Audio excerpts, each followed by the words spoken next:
Candidates Forum since 2019.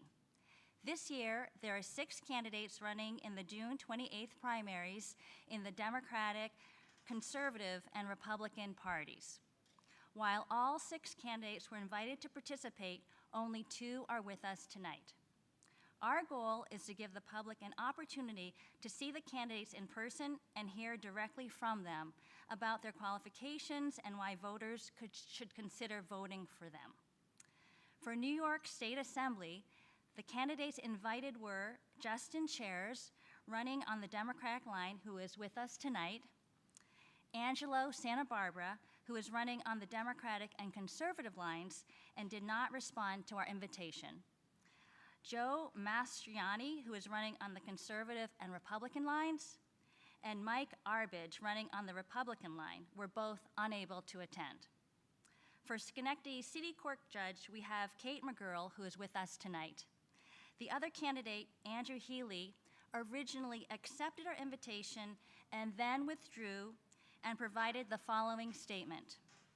After much thought, I regret to inform you I will not be attending the NAACP Candidate Forum tomorrow evening. As a judicial candidate, I am extremely limited in what questions I am allowed to answer and feel my time would be better spent reaching out directly to voters. Tonight's event will be interview style since we only have 2 candidates running for different seats. This will be done in 2 separate segments. Each candidate will have a maximum of 5 minutes to introduce themselves and provide a brief statement of their platform. After their introduction, I will ask each candidate questions that have been prepared for each seat. The candidates will have a maximum of 3 minutes to respond to each question. If time allows, we will accept questions from the audience. We will spend 30 minutes with each candidate. So first up is Justin Chairs. So Justin, why don't you go ahead and introduce yourself to our audience? Absolutely. Thank you so much for having me tonight. It is a great pleasure to be here. And I was excited to accept the invitation to come to the forum. My name is Justin Chairs. I am the youngest son of John and Desiree Chairs, lifelong resident of Schenectady, New York.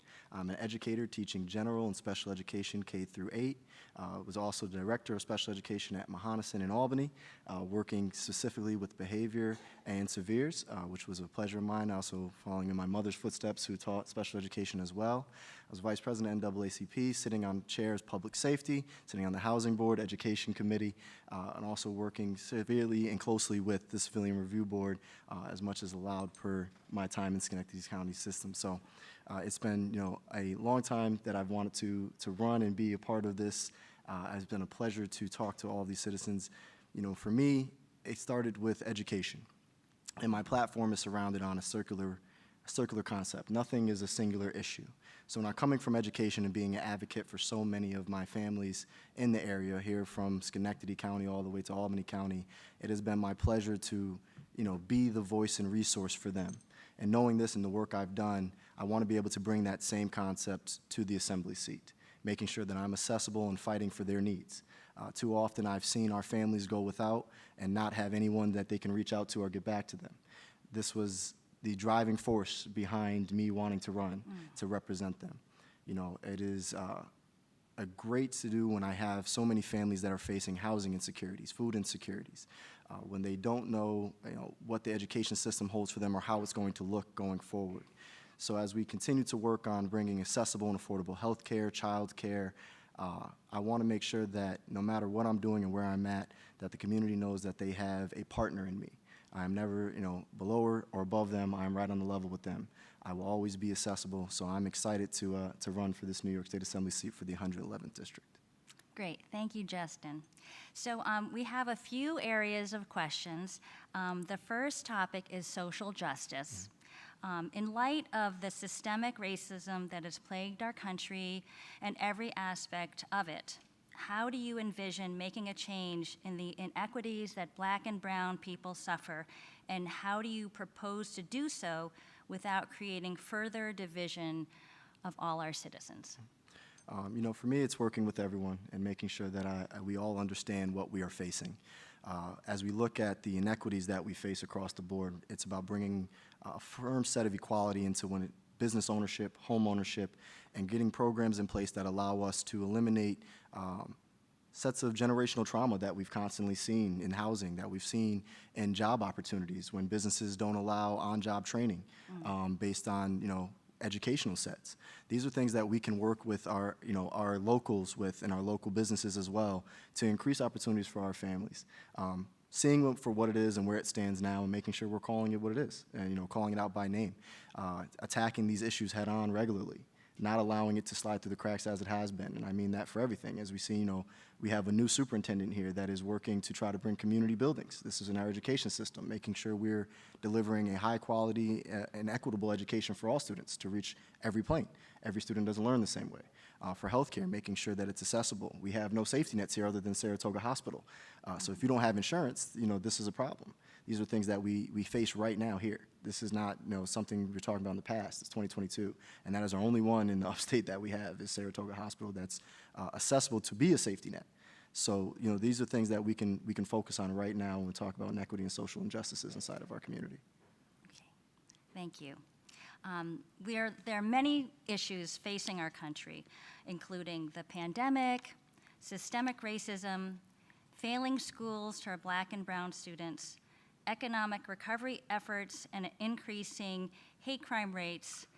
Can you talk a little bit about what motivated you to enter the ranks of public servant, and how will you try to make a difference? For me, it was, I tell the story, I've told it now, and as an educator, I had lost 2 scholars to gun violence in Albany. That was the last time that I taught full-time before switching this to the campaign. And about a year back, it was 2 young ladies who were both amazing peer mentors, both amazing academically and character. They were just there. And our local politicians, the best they could do was show up for these families, say a couple words and leave. They weren't willing to talk about gun safety policies.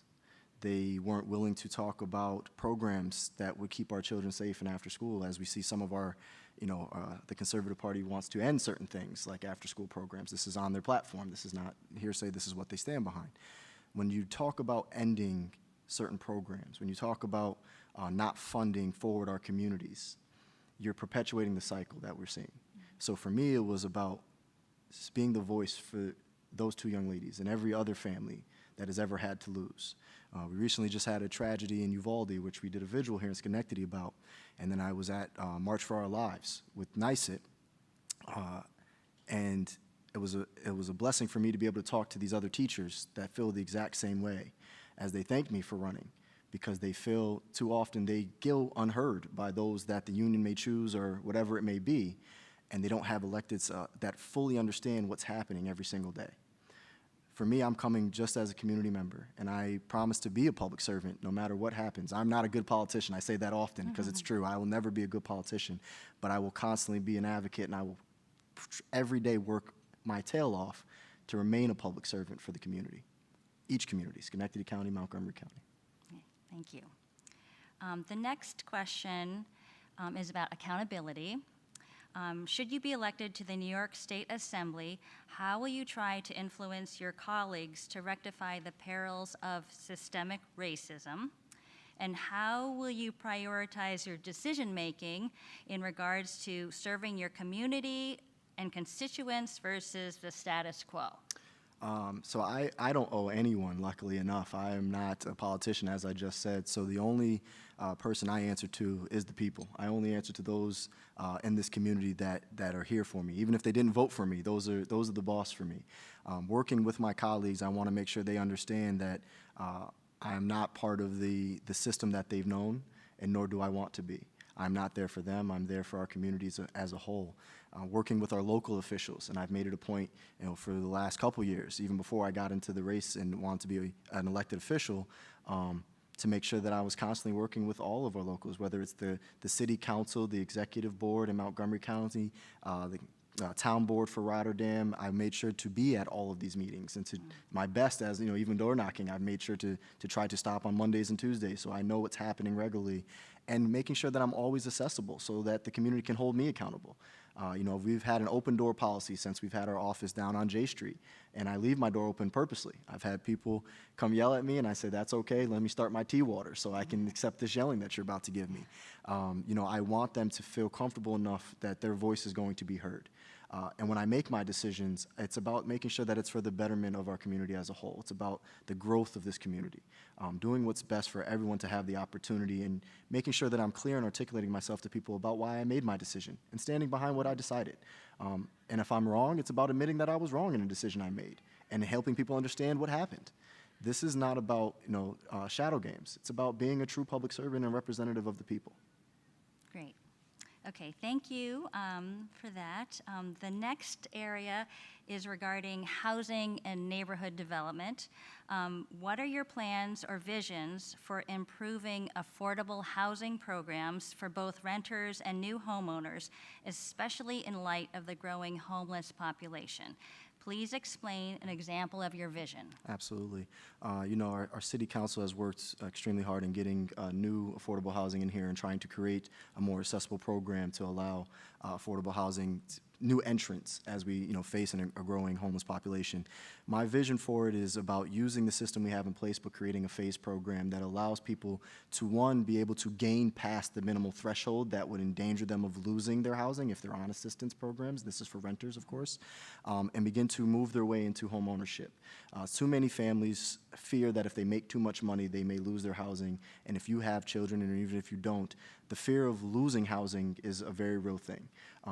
The goal should be not to create a forever process in these people having to be on assistance. It's about assisting them out of the system and into home ownership.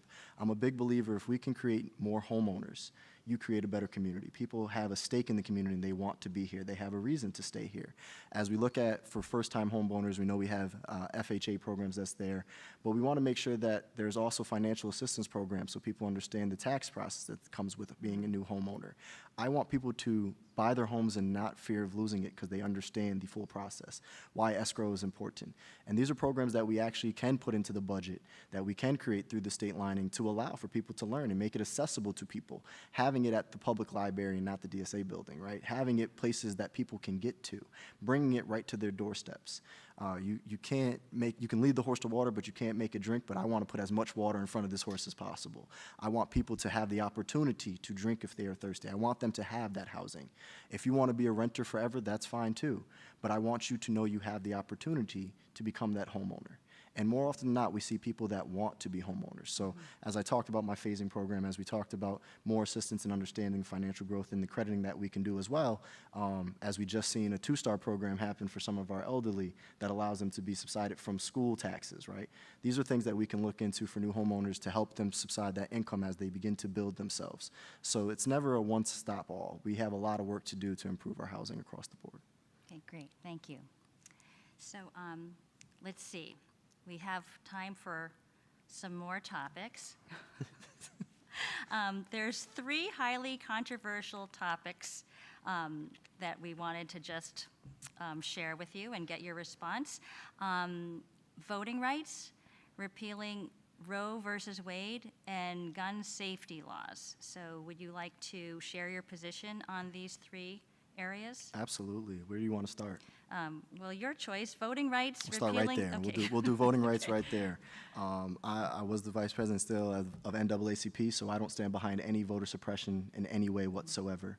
And anyone who is trying to make it harder for people to have a voice because your vote is your voice, I will actively champion against you. I want everyone to vote. And I've ran my campaign with a statement in every video I've done, every interview I've done. Even if you don't vote for me, I want you to go vote. And I don't mean that as a joke. I mean it so sincerely. Because if you're not voting, your voice isn't being heard. Last year, Schenectady alone did something amazing. They elected 4 black and brown officials for the first time in the history of Schenectady. That doesn't happen if people don't come out and vote. The change that people want to see, that I hear about regularly when I'm knocking doors, when I'm talking on the phone, when I'm out in the community or going to Newest Lunch or Pizza King, I want to make sure that they understand that everything you want to see happens with your vote. If you want to see Vail have more funding, you want to see the community center in Hamilton Hill, you want to see more housing, you have to come vote. When city council brings something to a referendum for money and you have the opportunity to go voice yourself and voice your opinion, do so. This has long been a process, and I've talked with our city council president. She's done an amazing job, and we've kicked the idea back about political education. And I would love to continue when I'm elected to be a part of that regularly, right? Because we know we're only in legislation 6 months out the year. The other 6 months, I better have my tail out here in the community, making sure they know why their vote is important and what's coming up to vote on. So I will always stand against voter suppression and always champion to go vote. Okay, great. Okay, so the second topic was repealing Roe versus Wade. How dare they? Right. It is shameful that we are having this discussion in 2022. I am standing behind women's rights always. And it's almost ironic and sad in the same breath that the same people who want that are the same people who didn't want to wear masks. These are the same people that told us and fought actively, but want to begin to tell women what they can and can't do with their bodies. So the fact that they think that any kind of retro pulling to this is acceptable, and I guess I'm speaking to the Supreme Court at this point, and let them come, because I don't have a lot. I'm just another guy from Schenectady out here doing the best I can. But how dare they? They should know better, and they shouldn't even be entertaining it at this point. Okay. So the third area, or the third controversial topic, is gun safety laws. We, cannot do enough to make sure that we are safely, removing illegal guns from the street. And I know that some of my opponents don't want to hear those things. Some of them didn't want to put the ban on ghost guns, which doesn't make a lot of sense to me, why you wouldn't want to put the ban on ghost guns, even if you stand behind local businesses who have found their licensures to sell weapons legally to people who have their license or pistol permit. As we look at micro-stamping, that was just, as we just had a bunch of sweeping legislation passed, I always look that there's more that needs to be done. And there is no catch-all in any of these laws, right? There's not, the fight is always, well, how are you going to stop this? Well, we look at red flag laws. We look at laws that allow us to raise the age, which we just did for assault rifles. I am a huge component of, I've never seen a deer in any forest walking around with a bulletproof vest on that you need an assault rifle for. These are things that we talk about very plainly. I was heartbroken when I look at what happened in Buffalo. When a person has a 189-page manifesto of what they want to do in racially charged hate crime and how they were able to assess these weapons. And it'd be irresponsible of me to not talk about gun safety and not also look at mental health issues and part of it, right? As I just brought up red flag laws. These are things that coincide. And too often we like to pretend that one legislational piece is enough or one step is enough, and we don't look at it as a whole. So, for me, I want to make sure that when we're talking about gun safety and gun legislation, I want to make sure we're also bringing up mental health. We're bringing up making sure that we're doing proper background checks. We are having a process of making sure that all of our licensed sellers are doing things that they're supposed to as well. And that's not to say that they're responsible for the actions of another, but it's about creating another hurdle and roadblock to making sure that someone who wants to illegally find their way into a weapon doesn't have access to it. If I can stop one person who has that hate in their heart from getting their hands on a weapon and hurting our elderly or hurting our youth in Uvalde, I will gladly do it and champion it in this state and any other state that I possibly can for any other legislator who feels the same way I do, whether it's Texas, California, or New York. Okay, thank you. So let's see. We've covered a lot of material, and those were the questions that we had prepared. So I think that we do have an opportunity, if there are audience members who have questions. Okay, so yeah, we have a microphone here. So if anyone would like to ask a question to Justin, please come down and ask your question in the microphone. And you won't be on camera. What kind of what kind of nonsense? No. That's a good incentive. Any questions? Here's your chance.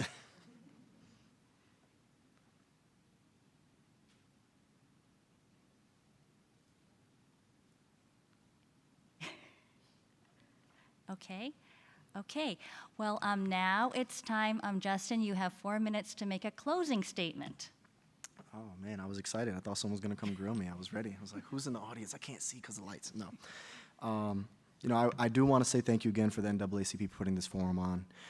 I thought it was extremely important that every candidate should be here to, one, allow the community to discern the difference between us. And too often we have politicians that show up and hide behind their smile and don't want to defend their legislation, don't want to defend their choices or where they stand or their platform. And I'm here to tell everyone I'm not here to smile. I'm not here just to do a photo op. I'm here for the people. I'm here to make sure that the job gets done. I'm here to represent you to the best of my ability every single day. I don't take this for granted. I don't take a single moment for granted. And for those of you who follow me on social media and you see my son in my office, you know, helping everyone know where they're going to go for the day, it's because I'm in my office and I have to be able to spend some time with my son because I take this extremely seriously. And this is just as a candidate. I promise you it gets more intense when I become your representative. I know that you deserve the very best. I love Schenectady County, I love Montgomery County, and I see this as the most beloved community in the nation, and I've had the chance to travel, and this is the place that I chose to set down roots at.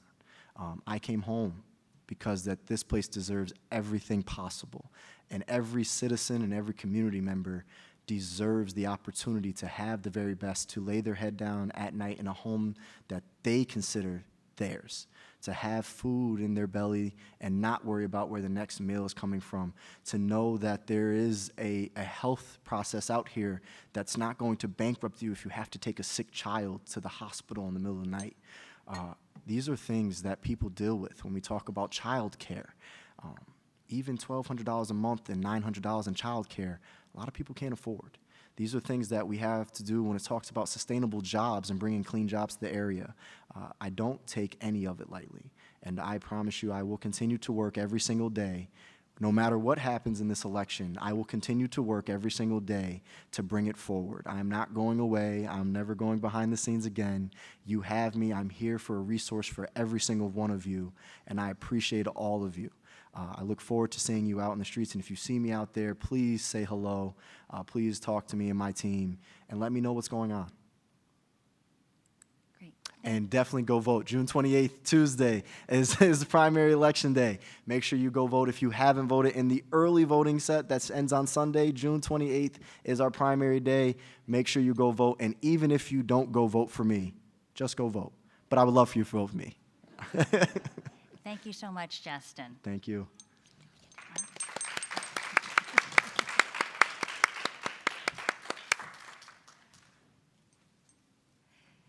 So next we will spend some time with Kate McGurl.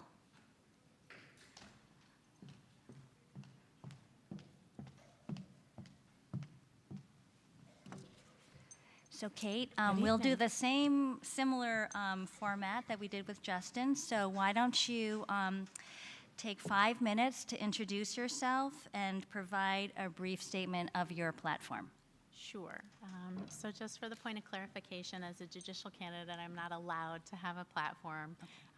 You know, and so obviously there are issues that are near and dear to my heart, but I'm not allowed to prejudge anything or have an opinion in relation to that. So the way that we typically as judicial candidates are able to demonstrate what we're all about is through our experience. So my name is Kate McGurl. I am a candidate for Schenectady City Court Judge.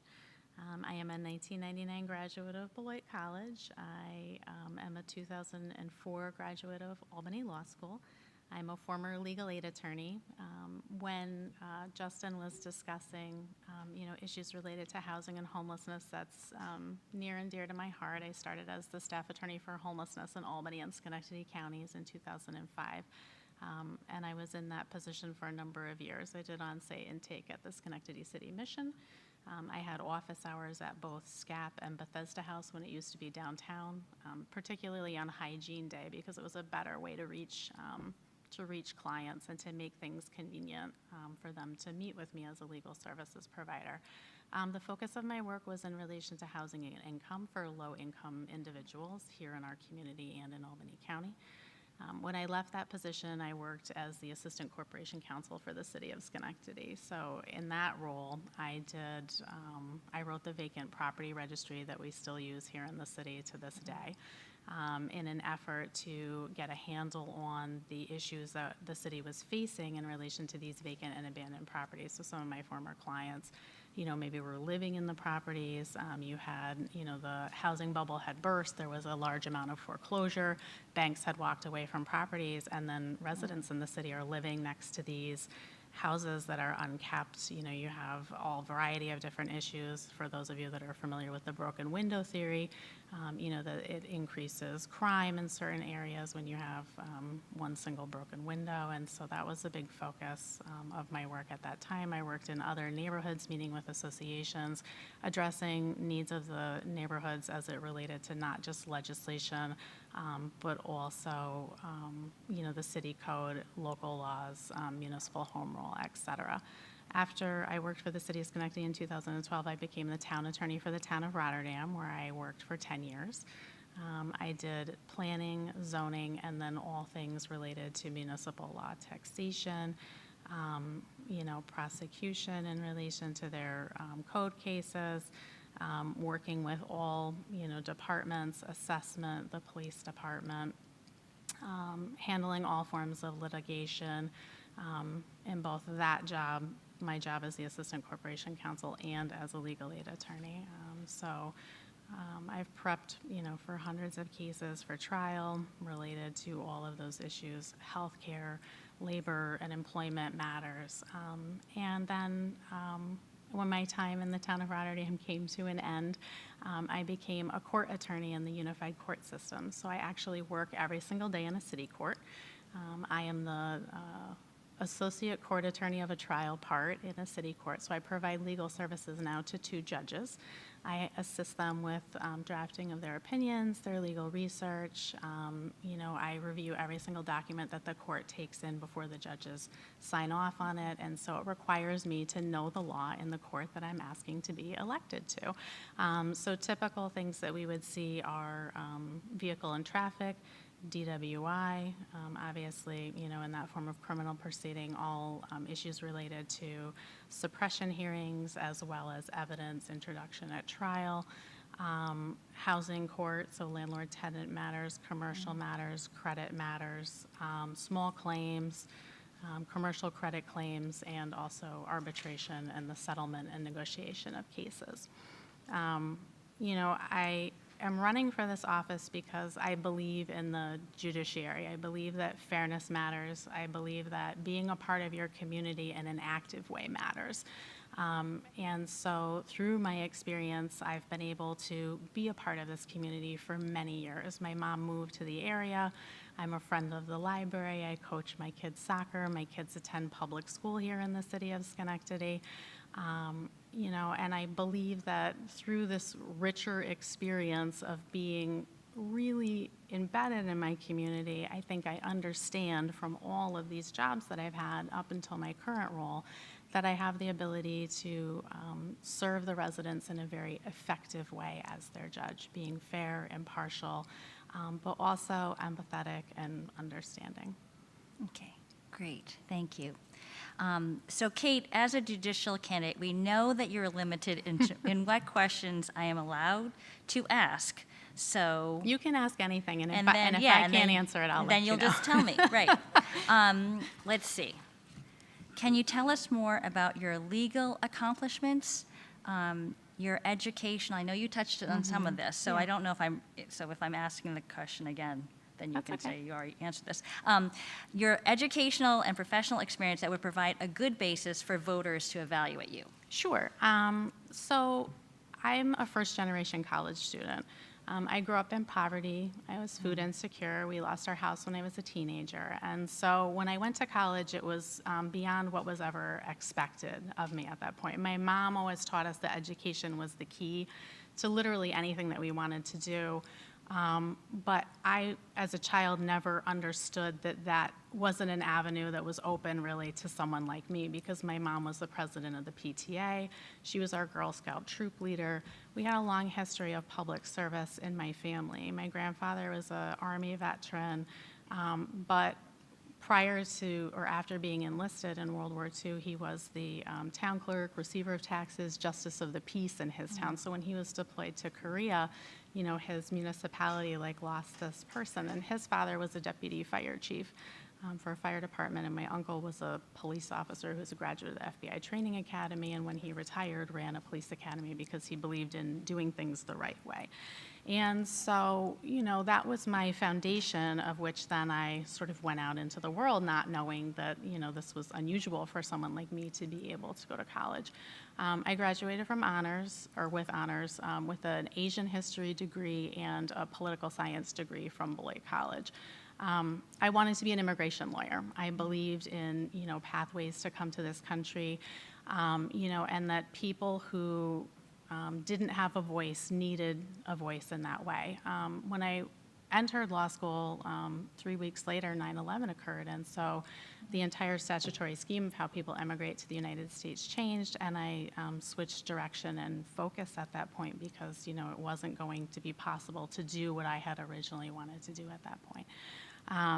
And so I worked as an intern at the Attorney General's office for Judge Kretzer, and then I wanted to go to law school because I believed in justice, and I believed in, the rule of law, but also that's a way for people who are denied access to justice to achieve fundamental fairness through that process. And so I was able, to go to law school and become a lawyer subsequently as a result. I think that in terms of experience and how that translates to the judiciary, right, I'm the former co-chair of the Gender Fairness and Diversity Committee for the Women's Bar Association, and I'm also the former chair and co-chair of the Judicial Qualifications Committee for the Women's Bar Association. And so, through that work, it really gave me an understanding of pipeline issues in terms of how we get women and minorities, and people of all diverse backgrounds into the judiciary, right? Because we have fewer people that are able to, enter those pathways for, a variety of different reasons. Part of the reason why I felt so passionately about running for this position is that I think we do need different perspectives on the judiciary, right? There's a call to action through the New York State Bar Association, which has 70,000 members in terms of diversity within the profession, and that's been mirrored within the judiciary for, a solid 20 years now at this point.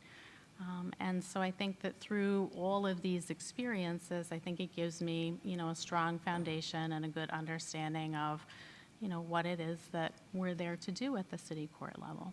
Okay, great, thank you. Another question, kind of related, but in your own words, tell us what skills you think are important to be a good judge. So, in relation to skills, I think listening is a necessity, right? You need to know the law, because if you don't understand the statute, how will you decide your cases fairly? In addition to that, you need to be able to move your cases, right? There are standards and goals in relation to that, and people deserve a timely decision as it relates to their use of the court system. People come before the court, it's very stressful. A lot of times you're seeing people on, what could be maybe one of the worst days of their life. They come to court and they think, I'm not going to be able to pay my bills, or I'm going to lose my housing, or I'm not going to be able to pay my mortgage because the tenant isn't paying the rent, or, I'm charged with a crime and what will happen to me now? Will I go to jail? And so I think that it's important to make the court as accessible as possible to all of our litigants, right? And so part of my work now with the court system, has taught me that they have an Office of Diversity and Justice Initiatives, right? And so they have, through this office, a variety of different problem-solving courts. And so we have some of those here in Schenectady, but there are a variety of different types of courts that would be available, to the residents here in Schenectady that we could expand upon in the judiciary. To make courts more accessible. During the day, people come to court, right? We don't have night court here in Schenectady. We don't allow access to justice through different sites. So for example, the Office of Court Administration has a faith-based initiative for court help, where you could have a dedicated computer at a house of worship, and that could be a place within our community where you could access the do-it-yourself forms to do an answer or a response. You know, and I think I'm a naturally curious person. I'm a nerd, and so I really like facts and details as it relates to my work, and that includes, you know, cases and, you know, the foundations of, you know, the facts, the law, how they apply, and also these different, you know, ways that we could make justice more accessible to the residents within our community, you know. Through the pandemic, we've been required to do virtual appearances, and I think that that has been a benefit, you know, to a lot of people who utilize the court system. And, you know, we certainly could expand upon, you know, mental health court, opioid court, human trafficking court, you know, integrated domestic violence court, you know, emerging adult court, which I know that they're currently working on now. And it's a way to bring services within our community directly to the court on a specific day, so that if someone appears before you, you don't say, okay, go and see if you can get into treatment and then come back and see us in 3 weeks, right? What if there isn't you know, an appointment available for 5 weeks, right? It's like you're sort of going back and forth and you're not reaching any form of resolution as it relates to these things.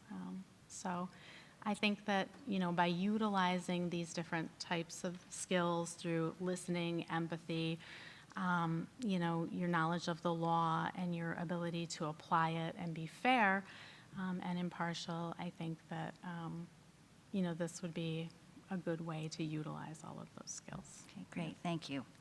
Okay, my next question is, would your political beliefs influence your rulings? So, we're not allowed to really have political beliefs, right? You know, every person has, if you're self-aware, you have a pretty good understanding of who you are as a person, right? But we, as judges, oftentimes have to make difficult decisions, and they have to be paced in law, right? I think a good example of that is the controversy that you see around bail reform right now, you know.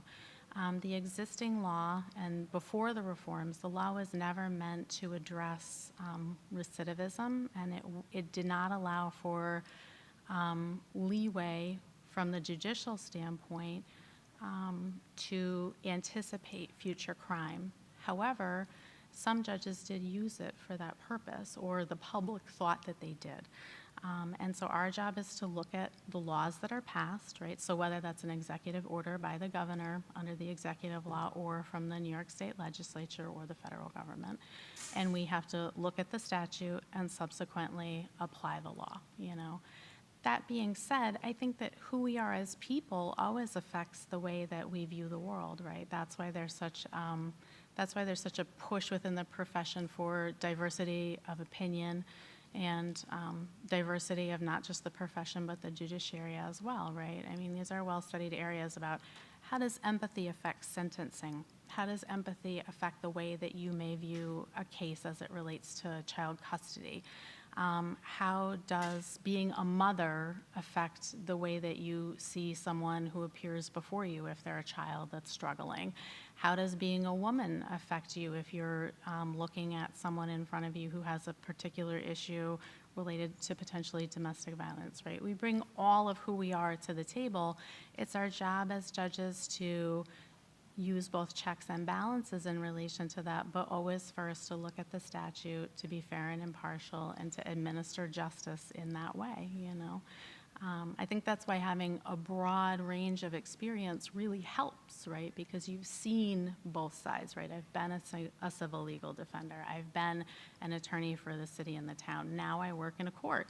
And so I've worked in all aspects and all facets of our legal system, and I think it gives me a good perspective in terms of what each of those sides might look like, and then subsequently balance them. Okay, great. Thank you. How are we doing here? Okay, good. Okay, let's talk about your judicial temperament. While you may not be able to express personal opinions publicly, voters who are paying attention will probably be able to determine if you have a proper judicial temperament. So how will you interact with citizens, officers, and court personnel? So, having been an attorney, a public officer for many years, I think that anyone who's interested in seeing what my temperament is like can certainly watch those home movies of the town of Rotterdam and the city of Schenectady. As a judge, temperament is so important, right?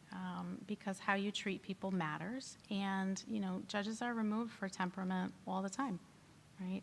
Their inability to control their temper, their inability to keep personal viewpoints out of proceedings. These are all things that lead judges to appear before the Commission on Judicial Conduct. And so, part of having confidence in your judge is to know that your judge is listening, the facts matter, the law matters, and part of that is to make sure that your courtroom decorum is appropriate at all times, right? I teach, my kids are 6 and 4, right? And so they're at that age where we're really teaching fundamental principles. And so, I teach them to treat everyone with kindness and respect, because that's how my mom raised us, my brother and my sister and I. And I think that it's important to be kind to people and to be respectful, right? Whether or not someone chooses to be at court is really immaterial, because we're there for a specific purpose, to hear facts related to the case, to place a scheduling order in place, to engage in sentencing, to schedule a hearing, to conduct a hearing, right? And so I think that you need someone who has an appropriate temperament, a calm temperament, a kind temperament, because I think that as the judge, you set the tone for your courtroom. It's not up to a court officer to then subsequently control your courtroom after you've lost control of it. And I think it also helps in terms of the perception of, the fair impartiality that we are expected to have. It's important to lead by example. Okay, great, thank you. Let's see. The next question, judges must possess excellent logical reasoning, analytical, and decision-making skills to analyze a complex case and statutory law and render sound legal decisions. Can you tell us about your legal knowledge about criminal and civil procedures, jurisdictional rules, and the court system? So I've worked in all areas of the law. So I've prosecuted criminal cases, I've defended civil legal cases, and in the court every single day I have to use these things. So for example, my day at the office today involved a case related to the Port Authority, and one of our judges was on the bench and was addressing jurisdictional issues as it relates to the necessity of the requisite notice in a civil proceeding to evict someone, right? These are laws and rules that are set by statute, right? So the RPAPL dictates what type of notice you have to give in relation to squatters, holdover proceedings, and non-payment cases, right? The same is true of the criminal procedure law. We've seen really big changes, started in 2019 in relation to the CPL. We saw the repealment of Article 240, which was discovery, and we moved, just like in federal court, for automatic discovery, right? So now we automatically have to turn things over. Motion practice has to be completed within a specified period of time, and the prosecutor is required to file something called a notice of readiness, right, where you have to attest under the law under 24550 that you're ready for trial and that you've turned everything over, right? And so we've had these really big, changes in the law, but I think, in terms of my daily work, it's important for me to already know these things because it's what makes me a successful law clerk to my judges.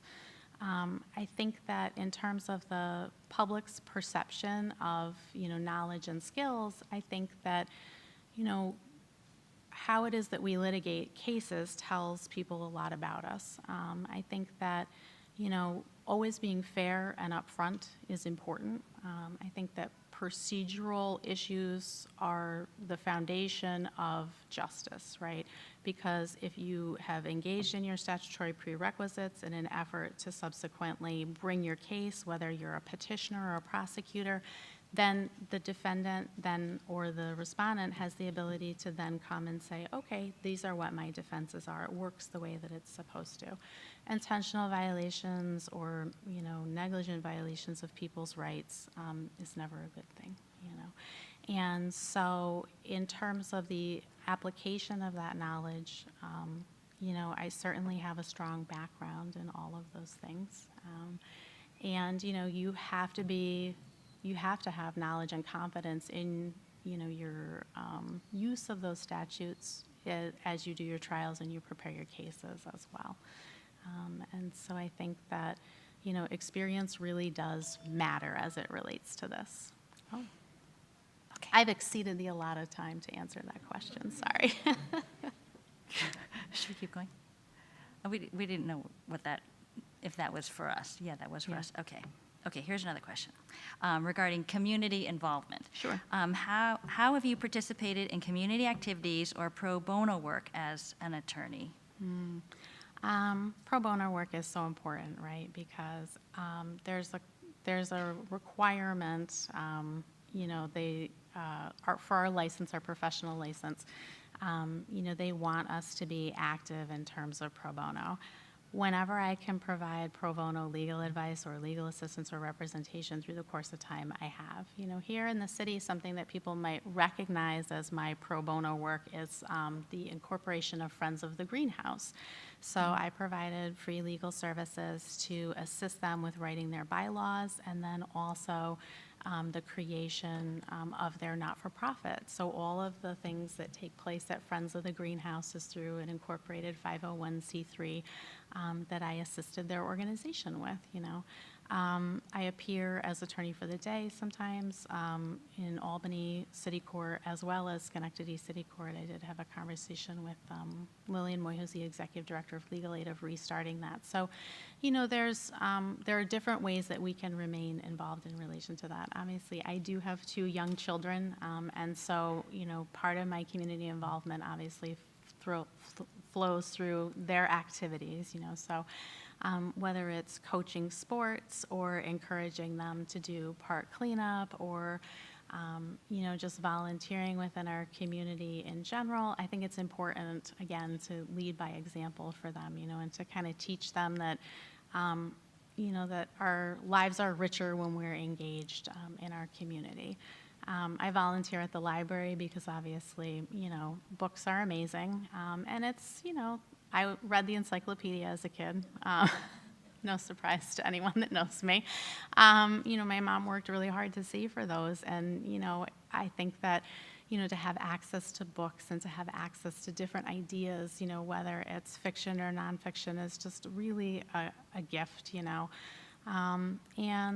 I think that, through my additional involvement in bar association activities, to just kind of mentor and bring other people along, with us sort of on this journey of not just the diversification of our profession, but to really kind of build a community of mentorship and also just knowledge and friendship for people, I think that it's important to always pay homage to where you've come from.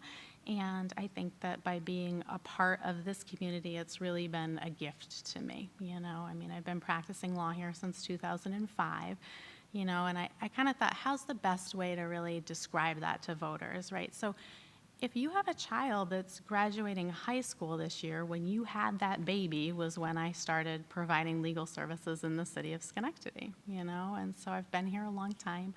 I very much enjoy my work, litigation and everything else, but I'm also very excited to have moved on to this new chapter in terms of, working for the court system, and I hope that, my love of what I do is not lost on voters, Thank you.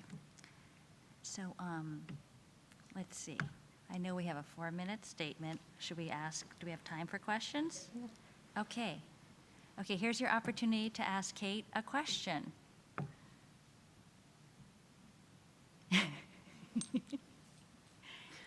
Anyone?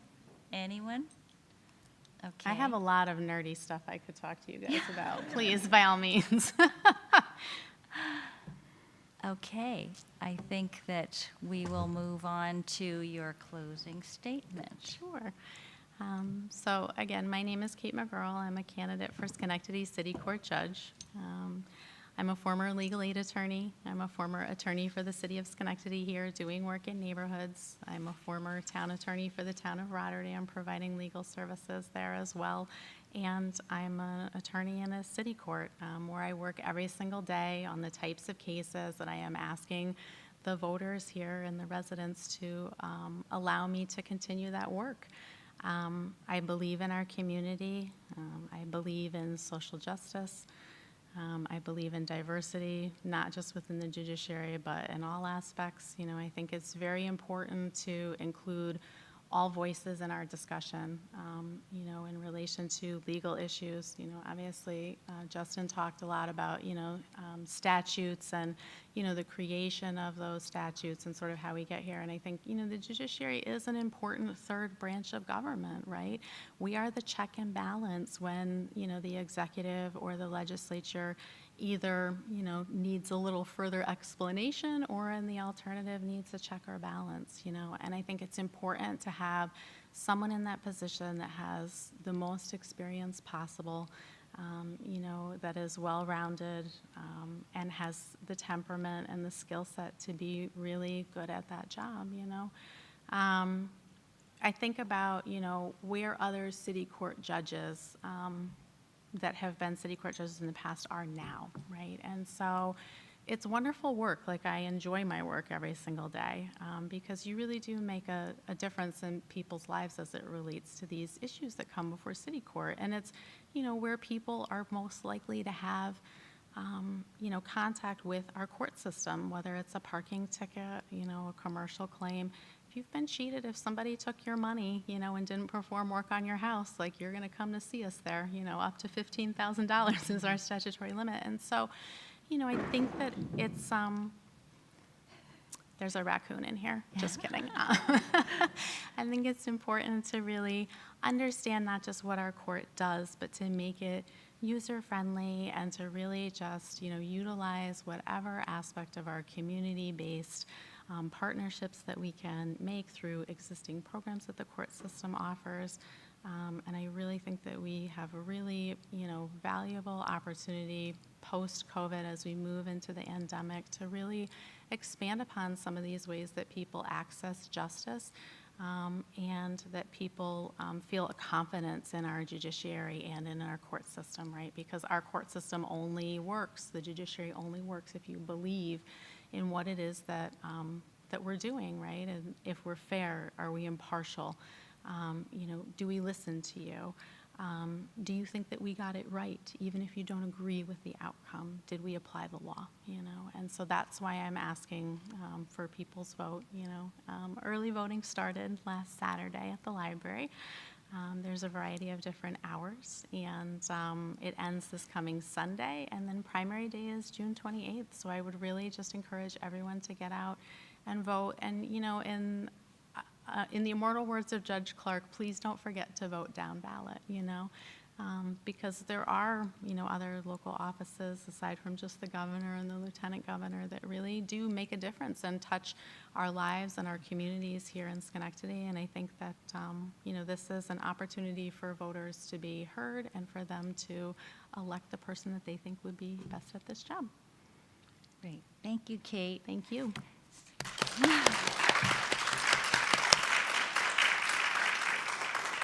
So I want to thank Kate McGurl for City Court Judge, and Justin Chairs, who's running for New York State Assembly, for participating with us tonight. I want to thank all of the audience members here tonight, and I want to thank the Schenectady NAACP for putting on this forum so that we could meet our candidates. So thank you so much, and like you said, go out and vote. Thank you.